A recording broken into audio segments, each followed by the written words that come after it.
আসসালামু আলাইকুম রহমতুল্লাহি বারাকাতু। সুপ্রিয় দর্শক, গতকালের ঘটনা আমরা সকলেই জানি।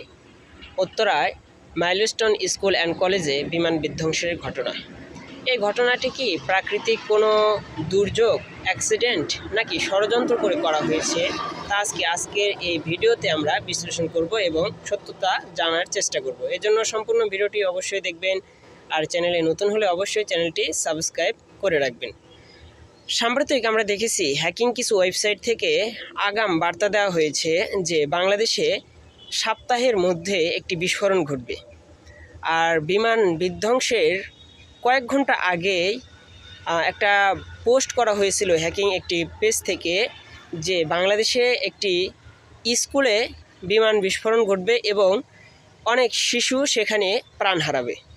তো এখান থেকে কিন্তু আমরা একটা তথ্য পাচ্ছি যে এটা কিন্তু পরিকল্পিতও হতে পারে, কারণ বাংলাদেশের রাজনৈতিক অবস্থান এখন ভিন্ন রকম।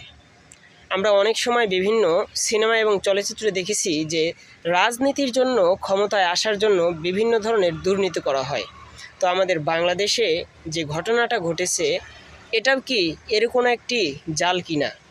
আপনারা জানেন যে 2 দিন পূর্বেই গোপালগঞ্জে একটি রাজনৈতিক অস্থিতিশীল পরিবেশ তৈরি হয়েছিল এবং তার পূর্বে জামাতে ইসলামের সোহরাওয়ার্দী উদ্যানে একটি বড় সমাবেশ করা হয়েছিল। তো এই সব কিছু থেকে মানুষদের ব্রেন এবং দৃষ্টি সরিয়ে আনার জন্যই কি এটা করা হয়েছে কিনা, আমার ছোটো মনে প্রশ্ন থেকেই যায় যে এটা হয়তো বা কোনো ষড়যন্ত্র অথবা এটা পরিকল্পিত কোনো কাজ। আপনাদের মূল্যবান মতামত এ বিষয়ে জানিয়ে যাবেন। বলে রাখা ভালো যে এই বিষয়ে সূক্ষ্ম তদন্ত করা হয়েছে। তদন্ততে উঠে এসেছে বিমানটিতে আগে থেকে যান্ত্রিক ত্রুটি ছিল। এখন প্রশ্ন, বিমানটিতে যদি যান্ত্রিক ত্রুটি থাকে তাহলে সেই বিমান কেন উড্ডয়ন করা হয়েছে, আর জনবহুল বসতিতেই কেন সেটা উড্ডয়ন করা হয়েছে? প্রশ্নগুলোর উত্তর এখনও অজানা। সকলে ভালো থাকবেন, সুস্থ থাকবেন। আল্লাহ হাফেজ।